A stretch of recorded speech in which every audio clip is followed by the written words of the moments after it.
So hello guys, this is Bhavna और आज से हम स्टार्ट करेंगे 12th क्लास की दोनों बुक्स पॉलिटिकल साइंस, जिसमें आज हम लेके आए सबसे पहला चैप्टर जिसका नाम है challenges of building nation. Okay, so हम इस चैप्टर को बहुत ही समराइज तरीके से पढ़ेंगे और जिसके तहत ये बहुत ज़्यादा इजी हो जाएगा। हैड्स एंड सब हेड का यूज़ करेंगे और इस चैप्टर को हम स्टार्ट करेंगे। तो चैलेंजेस ऑफ बिल्डिंग नेशन में सबसे पहले क्या है कि 14 अगस्त मिडनाइट में हमें इंडिपेंडेंट मिल जाता है और विद अ पार्टीशन, और जवाहरलाल नेहरू लाल किले पे खड़े होके ट्राइस्ट विद डेस्टिनी नाम की एक स्पीच देते हैं और आगे के लिए फोकस करते हैं कि हमें अब क्या करना है। सो बेसिकली जब हमें इंडिपेंडेंस मिल गया है, अब हमारे पास चैलेंजेस क्या होंगे? कुछ तो चैलेंजेस होंगे। अगर हमें कोई चीज अचीव कर ली, अब उसके बाद हमें जो फॉरकास्टिंग करनी है, अब उसमें 3 चैलेंजेस की बात करते हैं, जिसमें 3 चैलेंजेस में सबसे पहला चैलेंज आता है टू यूनाइट द नेशन, जो कि सबसे बड़ी चीज थी। क्यों? क्योंकि पार्टीशन हो चुका था। तो हमें वो देखना था कि अब हमें अपने नेशन को इस तरीके से यूनाइट करना है so that we can't see the further partition. ठीक है, तो सबसे पहले हमारा क्या था? To unite the nation. क्यों? क्योंकि we have religious, linguistic and culture diversity. ठीक है, इंडिया को वैसे भी क्या कहते हैं, बहुत ज्यादा विभिन्नताओं का देश माना जाता है। तो हमें इसलिए क्या करना था? सबसे पहले यूनाइट करना था नेशन को, ताकि अब फर्दर पार्टीशन ना हो। सेकंड हमारा है to establish the democracy. Constitution बनाते वक्त और वैसे भी हम लोगों ने ये एक्सपीरियंस कर लिया था कि हमारे देश के लिए सबसे ज्यादा बेस्ट जो फॉर्म ऑफ गवर्नमेंट होगी वो क्या होगी? डेमोक्रेसी गवर्नमेंट होगी, क्योंकि उसमें हमें फ्रीडम ऑफ स्पीच और ये सारी चीजें मिलेंगी जिससे हम लोगों के एस्पिरेशंस को काफी हद तक फुलफिल कर पाएंगे। तो हमने सेकंड चैलेंज क्या देखा कि हमें पूर्ण रूप से लोकतांत्रिक देश की स्थापना करनी है। तीसरा हमारा क्या चैलेंज होता है? तीसरा हमारा चैलेंज होता है टू डेवलप द नेशन, है ना? क्यों? क्योंकि जब ब्रिटिशर्स हमें छोड़ के गए हैं, जब हमें आजादी मिल गई है, तो हमारे पास बहुत सारे इलिटरेसी है, we are so unemployed, illiterate. So अब हमें क्या करना है? अपनी इकोनॉमी को डेवलप करना है। ठीक है, हमें अपनी इकोनॉमी को डेवलप करना है, पॉवर्टी को इरेडिकेट करना है। तो इन सब चीजों से हम क्या लिख सकते हैं कि हमें टू डेवलप द नेशन, इस तरीके से। अब इन 3 चीजों के बाद पार्टीशन जो हुआ वो भी हम लोगों ने ही किया। तो पार्टीशन के प्रोसेस की बात करते हैं, जो कि हमारा नेक्स्ट सब हेड है, हैड है। और प्रोसेस ऑफ पार्टीशन में बेसिकली 4 तरीके की चीजें थी जो कि हमें प्रॉब्लम्स देखने को मिली। The first thing is that there is no single belt of Muslim majority. क्या था? हमारे पास ऐसा कोई मुस्लिम मेजॉरिटी वाला एक एरिया या फिर प्रांत या फिर प्रोविंस, आप जो भी बोलना चाहें, एक ऐसा एरिया नहीं था जिसे हम कंट्री एज अ डिवाइड करके और कह दें कि ये पाकिस्तान हो गया और ये हिंदुस्तान हो गया। क्योंकि पार्टीशन का जो बेसिक प्रिंसिपल था वो आपका रिलीजियस प्रॉब्लम था। ठीक है, तो अब उसके लिए हमें क्या था कि कोई तो हिस्सा हमें क्या करना पड़ेगा? पाकिस्तान को फॉर्म करने के लिए देना पड़ेगा। अब उसके लिए क्या है कि जहाँ पे सबसे ज्यादा मुसलमान रहेंगे, शायद हम उस देश को या फिर उस एरिया को पाकिस्तान डिक्लेयर कर सकते हैं। लेकिन हमारे पास प्रॉब्लम ये थी कि कोई भी सिंगल बेल्ट, एक मुस्लिम मेजॉरिटी नहीं थी with in the India. Second, not all Muslim wanted to be in Pakistan. बहुत सारे ऐसे मुस्लिम्स थे जो इंडिया को छोड़ना ही नहीं चाहते थे, उन्हें पाकिस्तान नहीं चाहिए था। उसमें से हम एक एग्जांपल पढ़ते हैं, खान अब्दुल गफ्फार खान, जो कि गांधी फ्रंटियर कहलाते हैं। ठीक है, हमारा थर्ड जो है वो है टू मुस्लिम मेजॉरिटी प्रोविंसेस। जब हमने पूरे भारत की जांच पड़ताल करी और देखा कि कहीं पे मुस्लिम मेजॉरिटी है, तो हाँ, कहाँ थी? वो थी हमारी पंजाब और बंगाल में। लेकिन मुस्लिम मेजॉरिटी का मतलब ये नहीं था कि हिंदू वहां पे बिल्कुल थे ही नहीं, स्टिल हिंदू वहां पे थे। तो अब हमें क्या करना पड़ा? थर्ड में हम ये लिखेंगे कि these two provinces were bifurcated. ठीक है, बाइफर्केटेड किया गया। पंजाब को east Punjab and west Punjab, Bengal को भी east Bengal and west Bengal. So east Punjab जो है आज आपका पाकिस्तान है, वेस्ट पंजाब हमारा पंजाब है, ईस्ट बंगाल जो कि आज आप बांग्लादेश के रूप में देखते हैं, और वेस्ट बंगाल हमारे पास है। तो इस तरीके से ये किया गया। फोर्थ हमारा प्रॉब्लम प्रॉब्लम ये था कि माइनॉरिटीज थी। जब हम प्रोसेस में आ गए पार्टीशन के प्रोसेस में, तो फोर्थ हमने ये देखा कि माइनॉरिटीज जो है वो बोथ द साइड्स हैं। हिंदुस्तान में मुस्लिम्स हैं अब जो माइनॉरिटी बन चुके हैं, और पाकिस्तान में क्या है, हिंदू हैं जो माइनॉरिटीज में। तो ये भी एक प्रॉब्लम थी कि हम इनसे किस तरीके से डील करेंगे। तो यहाँ पे हमारा प्रोसेस ऑफ पार्टीशन कंप्लीट। अब नेक्स्ट जो हेड है हमारा वो है कॉन्सिक्वेंसेज ऑफ पार्टीशन। अब कॉन्सिक्वेंसेज, पार्टीशन हो गया, हमने प्रॉब्लम्स देख लिए, प्रोसेस देख ली। अब आफ्टर द पार्टीशन हमें क्या क्या रिजल्ट आउट्स देखने को मिले, वो हमारा था there were killing on and atrocities of on both sides. क्या था कि किलिंग तो इतनी ज्यादा हुई है कि उसका आज तक हमें सर्वे और डाटा अगर हम करते तो भी नहीं पता चल पाता कि कितने लोगों की डेथ हुई है, ठीक है, व्हाइल क्रॉसिंग द बॉर्डर, ठीक है। तो सबसे मेन रीजन ये था कि किलिंग्स बहुत ज्यादा हो रही थी। आपके लाहौर में बहुत सारी होती, जहां जहां मुस्लिम मेजोरिटी और मुस्लिम, हिंदू मुस्लिम बहुत ज्यादा थे, वहां कम्युनल राइट्स भी हो रहे थे, ठीक है। आपका लाहौर में भी हो रहा था, वेस्ट बंगाल में भी बहुत सारी जगहों पे हो रहा था, इस तरीके से, ठीक है। सेकेंड है हमारा forced to abandon the homes. जो माइनॉरिटीज रह चुकी थी ना, जो हमने प्रॉब्लम्स में देखा था कि वहां पे क्या कहते हैं माइनॉरिटीज का प्रॉब्लम हो गया था, तो लोगों को बहुत ही ज्यादा फोर्स किया जा रहा था कि क्या करो, आप यहाँ से निकलो, अब आप यहाँ से खाली करो। उसके बाद तीसरा है thousands women were abducted and raped on both of the side of the border. यहाँ पे क्या था कि वुमेन्स जो कि डिग्निटी का काम करती है ना, तो जो लोग मार नहीं सकते थे एक दूसरे को या फिर कुछ भी चीजें थी, तो वो उनकी डिग्निटी से क्या कहते हैं खेल रहे थे, और वुमेन्स को अबडक्ट किया जा रहा था, और रिलीजन उनका चेंज किया जा रहा था, अबडक्ट करके रेप किया जाता था। और कहीं कहीं केसेस में तो हमने ये भी देखा है कि फैमिलीज ने अपनी लड़कियों को खुद ही मार दिया, क्योंकि लड़कियां हमेशा क्या होती है डिग्निटी का मैटर होती हैं, ठीक है। तो उस चीज को बचाने के लिए उन्होंने उनको जहर दे दिया या फिर मार दिया कि हम लोग बॉर्डर क्रॉस करेंगे तो शायद तुम्हें कोई उठा ले जाएगा या फिर तुम्हारा धर्म परिवर्तन करा देगा, इसलिए आप बेहतर है कि यहीं पे मर जाओ। फोर्थ हमारा आता है many childrens were separated from their parents. Gadar movie में देखते हैं किस तरीके से, मतलब दे आर नॉट मैनेजिंग, ठीक है, to cross the border with their parents, तो वो क्या हो जाते हैं, सेपरेट हो जाते हैं। फिफ्थ हमारा था division of properties, liabilities and assets.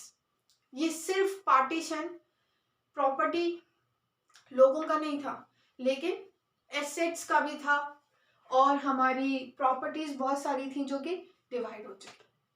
अब हमारा जो नेक्स्ट हेड है वो है कि पार्टीशन हो गया, प्रॉब्लम्स देख ली, कॉन्सिक्वेंसेज देख ली। अब हम अपनी इंडिया पे फोकस करते हैं दोबारा से। जैसे हमने बोला था कि to unite the nation is the first challenge, ठीक है, विच शुड बी फुलफिल्ड। तो फिर उसके लिए क्या था कि गवर्नमेंट ने एक अप्रोच किया, ठीक है। जब हमें कोई प्रॉब्लम होती है तो हम क्या करते हैं, अप्रोचेस करते हैं कि हम इस चीज़ से कैसे डील कर सकते हैं। गवर्नमेंट की क्या अप्रोच रही, क्योंकि इंडिया जो था उस वक्त ब्रिटिश, हम ये कह सकते हैं कि ब्रिटिश इंडिया दो तरीके का की तरीके से था।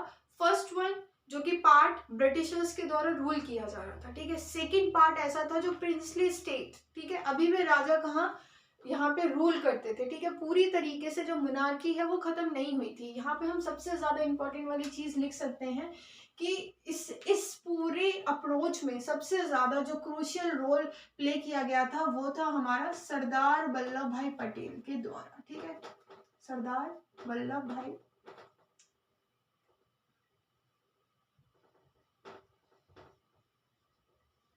इन्होंने सबसे ज्यादा क्रूशियल रोल प्ले किया था to integrate all the princely states, ठीक है। इनका और ये उस वक्त के होम मिनिस्टर थे, ठीक है। और इन्होंने क्या क्या अप्रोचेस करी थी, तो इन्होंने सबसे पहले पता लगाया कि प्रिंसली स्टेट्स को हम कैसे अप्रोच कर सकते हैं। तो उन प्रिंसली स्टेट में सबसे पहले ये चीज थी कि कुछ प्रिंसली स्टेट ऐसे थे जो डायरेक्टली क्या होना चाहते थे, इंडिया का पार्ट होना चाहते थे without any demand and anything, ठीक है। उनके पास कोई डिमांड नहीं थी, they actual wanted to be the part of India.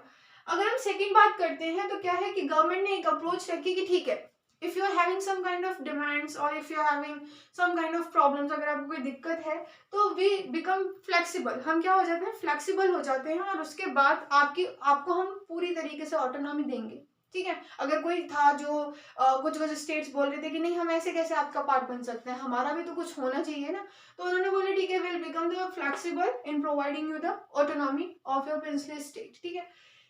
Third जो चीज थी, यहाँ पे ही हम ये ऐड ऑन कर सकते हैं कि कुछ ऐसे स्टेट्स थे जो बिल्कुल भी नहीं चाहते थे इंडिया का पार्ट बनना। उसमें से एक हैदराबाद है, जिसकी बात हम बाद में करेंगे।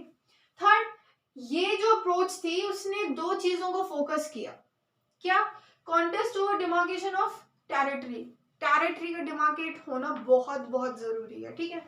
दूसरा, integration and consolidation of territorial boundaries of the nation, क्योंकि जब तक हमें खुद की टेरिटरी नहीं पता चलेगी कि कितनी टेरिटरी है, तो हमें कैसे पता चलेगा कि हमारा पार्ट कौन सा इधर जा रहा है फिर कौन सा उधर करना है। तो हमें क्या करना है, कंसोलिडेट, जो कि अभी इधर उधर फैला हुआ है, हमें उसे क्या करना है, कंसोलिडेट करना है। इस तरीके से हमारा ये गवर्नमेंट अप्रोच जो है वो पूरी हो जाती है। और इसके बाद हम लोग बात करेंगे। तो अब हम आगे देखते हैं कि गवर्नमेंट अप्रोच तो हमें समझ में आ गई कि क्या गवर्नमेंट अप्रोच थी, क्योंकि तीन तरीके के प्रिंसली स्टेट्स थे। एक जो सबसे ज्यादा चाहते थे, और कुछ थे जो जिन्हें ऑटोनॉमी चाहिए थी, और कुछ बिल्कुल नहीं चाहते थे। तो जो कुछ बिल्कुल नहीं चाहते थे उनमें से एक है हमारा हैदराबाद। मणिपुर का थोड़ा सा प्रॉब्लम था, लेकिन हाँ वो सॉर्ट आउट हो गया था। और मणिपुर में इतना ज्यादा कुछ है नहीं। ये फर्स्ट स्टेट था इंडिया का to have a election with the universal adult franchise. ठीक है। सबसे पहला इंडिया का स्टेट जो था, ये क्वेश्चन हम थोड़ा सा याद रख सकते हैं। अगर हम हैदराबाद की बात करते हैं तो हाँ, यहाँ हमें थोड़ी सी प्रॉब्लम हुई थी। हैदराबाद में क्या हुआ था, Nizam was the ruler of Hyderabad and he was the one of the richest person in India. ठीक है। इसने स्टैंड स्टिल एग्रीमेंट साइन किया इंस्टेड ऑफ इंस्ट्रूमेंट असेशन। अब ये इंस्ट्रूमेंट ऑफ असेशन क्या है? इंस्ट्रूमेंट ऑफ असेशन है सिर्फ और सिर्फ इसी को साइन करने के बाद आप इंडिया का पार्ट बन सकते हो। ठीक है। So this is a legal document you have to sign before becoming the part of India. ठीक है। तो इसने स्टैंड स्टिल एग्रीमेंट जो था, ये दोनों एक ही है, कर लेता है। लेकिन बाद में क्या होता है कि ये जो रूलर था, ये अपना ऑटोनॉमी दिखाने लगता है। ठीक है। ऑटोनॉमी दिखाने लगता है, जिसकी वजह से वहां के लोग इसके लिए क्या करते हैं, विरोध करते हैं। और जो स्टैंड स्टिल जो एग्रीमेंट था, वो इंस्ट्रूमेंट ऑफ असेशन, थोड़े थोड़े ये दोनों डिफरेंट हैं। ठीक है। तो ये क्या करते हैं, स्टैंड स्टिल एग्रीमेंट को साइन करता है, and after that he start his ruling. ठीक है। बट इसका रूल लोगों को पसंद नहीं आता, और बाद में ये बहुत तरीके की गंदी गंदी हरकतें होती है वुमेन्स के साथ, और लोग भी इससे ज्यादा खुश नहीं होते हैं। तो ना चाहकर भी कांग्रेस को क्या करना पड़ता है, इंटरफेयर करना पड़ता है। यहाँ पे ये जो चीजें हो रही थी, ये क्या था, रजाकार्स क्या थे, निजाम की फोर्स थी। ठीक है। जो कि ये सारे के सारे जो जुल्म किए जा रहे थे, वो किसके द्वारा किए जा रहे थे, रजाकार्स के द्वारा किए जा रहे थे। और इस चीज को खत्म करने के लिए कांग्रेस को इंटरफेयर करना पड़ा, और फिर हमारी इंडियन आर्मी यहाँ पे गई, रजाकार्स को हराया, और उसके बाद हम लोगों ने इंस्ट्रूमेंट ऑफ असेशन साइन किया। तो ये हमारा प्रिंसली स्टेट जो थे कंप्लीट हो जाता है। अब हमारा लास्ट जो है टॉपिक, वो है हमारा रीऑर्गेनाइजेशन ऑफ स्टेट्स, जो कि 1953 में बना था। क्यों बना था? क्योंकि क्या हुआ था कि कांग्रेस कहती थी, इससे पहले जब हमें इंडिपेंडेंस नहीं मिला था, तो उसने ये कहा था कि आफ्टर गेटिंग इंडिपेंडेंस हम क्या करेंगे, हर किसी को लिंग्विस्टिक बेसिस पे और रिलीजियस बेसिस पे और कल्चरल बेसिस पे डिवीजन कर देंगे। क्योंकि क्या था ना कि हमारी जो हमारा इंडिया था, उसको मर्ज किया गया था। ठीक है। इधर से उधर इस तरीके से मर्ज किया गया था, सो दैट कि ब्रिटिश जो थे वो आराम से अपना रूल कर सकते थे। उनका ये मतलब वो इस फोकस से नहीं चल रहे थे कि लोग अपनी कल्चर डाइवर्सिटी को कैसे मेंटेन कर पा रहे हैं। उनके लिए जो भी रूल मतलब जो भी स्टेट उनके लिए काफी ज्यादा मतलब फ्रूटफुल होता था, तो वो किसी को भी किसी में मर्ज कर देते थे। तो इस तरीके से क्या था कि मतलब वो यूनिफॉर्मिटी ऑफ द बाउंड्रीज नहीं थी, प्रॉब्लम ये चीज थी। ठीक है। तो कांग्रेस ने ये कहा था कि जब हम इंडिपेंडेंट हो जाएंगे तो हम लिंग्विस्टिक बेस को एज अ प्रिंसिपल लेके चलेंगे, और उसके बाद हम क्या करेंगे, फॉर्म करेंगे बाउंड्रीज को। ठीक है। तो क्या होता है, लेकिन आफ्टर गेटिंग इंडिपेंडेंस कांग्रेस ऐसा नहीं करती है, और लोग क्या होते हैं, प्रॉब्लम्स क्रिएट करना स्टार्ट कर देते हैं। तो यहाँ पे हम आंध्र प्रदेश की बात करते हैं, जो कि फर्स्ट स्टेट था लैंग्वेज बेस पे, लिंग्विस्टिक बेसिस पे ठीक है, दिसंबर 1952 में ये क्रिएट हुआ।